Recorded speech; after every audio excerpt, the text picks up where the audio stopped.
தேர்தல் அரசியல் அடியெடுத்து வைத்த காலத்திலிருந்து நாங்கள் முன்வைத்து வரக்கூடிய ஒரு கருத்து தான் அது, புதிதாக பேசவில்லை.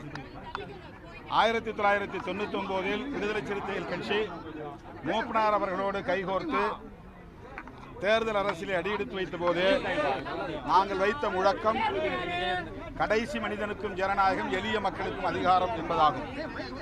எல்லா மேடைகளிலும் மூப்பனார் அவர்களே திருமாவளவன் ஆட்சியிலும் பங்கு அதிகாரத்திலும் பங்கு என்ற முழக்கத்தை வைக்கிறார். அவரை நான் வரவேற்று பாராட்டுகிறேன் என்று 99 பேசியிருக்கிறார். அதை நினைவுபடுத்தி நேற்று நான் செங்கல்பட்டிலே பேசினேன். அந்த பேச்சை எடுத்து தோழர்கள், என்னுடைய அட்மின் குழுவை சார்ந்தவர்கள், இந்த நிர்வாக குழுவை சார்ந்தவர்கள் அதை பதிவிட்டிருக்கிறார்கள் என்று கருதுகிறேன். ஏன் அதை திரும்ப எடுத்தார்கள் என்று தெரியவில்லை. இன்னும் அவர்களை நான் தொடர்பு கொண்டு பேசவில்லை. அது அப்படிலாம் ஒன்றும் கிடையாது. நான் டெல்லியிலேருந்து ஃப்ளைட்டில் வந்தேன். இங்கே இறங்கின பிறகு தான் மதுரையில் சொன்னாங்க. இனிமேல் தான் அவங்களை நான் தொடர்பு கொண்டு பேசுகிறேன். அது புதுசாக வச்ச கோரிக்கை அல்ல, இப்போது வச்ச கோரிக்கை அல்ல. நாங்கள் எப்போவுமே தொடர்ந்து சொல்லிகிட்டு இருக்கிறது தான், அதிகாரம் பகிர்ந்தளிக்கப்படணும், எளிய மக்கள் கையில் அதிகாரம் வந்தால் தான் உண்மையான ஜனநாயகமாக இருக்கும் அப்படிங்கிறத 99 அடி எடுத்து வைக்கும்போது நான் நெய்வேலியில் சொன்ன முழக்கம் அது.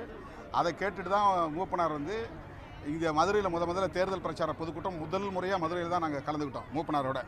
அப்போ மேடையிலே அவர் கேட்டார், திருமாவளவன் இந்த மாதிரி ஒரு முழக்கத்தை வச்சுருக்கிறாரு, ரொம்ப ஜனநாயகபூர்வமான ஒரு முழக்கம் அது, அதை நான் முழுமையாக உடன்படுறேன்.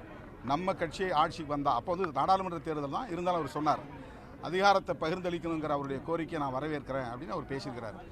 அதை நான் நேற்று செங்கல்பட்டில் நடந்த கூட்டத்தில், மறைமலை நகரில் நடந்த கூட்டத்தில் நினைவுபடுத்தி அதை மேற்கோள் காட்டி பேசினேன். அந்த உரை தான் போட்டிருக்காங்க, ஏன் எடுத்தாங்கன்னு தெரியும்.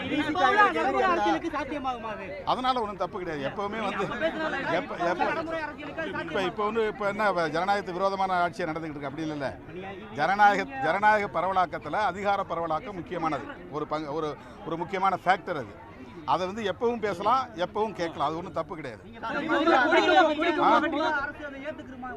இல்லை, இப்போ ஒன்றும் எலெக்ஷன் நேரம் இல்லைல்ல. நான் கேட்டிருந்தா 2021 தேர்தலில் கேட்டிருக்கணும். அப்படி இல்லைன்னா 2026 தேர்தலில் இப்போ தான் கேட்க முடியும்.